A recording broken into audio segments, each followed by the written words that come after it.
Racing just is started. We have Palazig.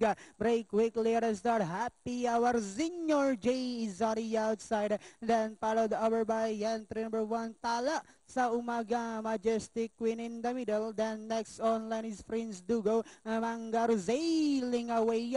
Moving up on the outside is Star Turk. Then comes Golden Rhythm. Next online is Manpower. And on the outside, Fly. Lord Gold second last, while Bobon Lancer is the early trailer by about 12 lengths of the leader. And as they swing down the back, we have Senior J now takes command by out ahead. Down on the inside is Happy Hour. Palasig comes next, Majestic Wind. And here comes sailing away. Now moving up on the outside together, Golden Rhythm.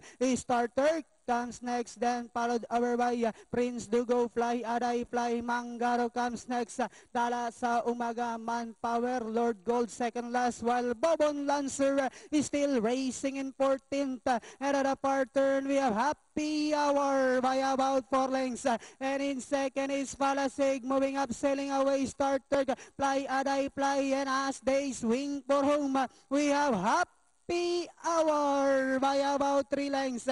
Palasig in second, down on the inside, sailing away, Majestic Queen with about 150 meters more to run. We have Happy Hour by about 3 lengths, followed by Palasig sailing away, and finally it's Happy Hour. Palasig sailing away, Golden Rhythm, Majestic Queen, and Fly.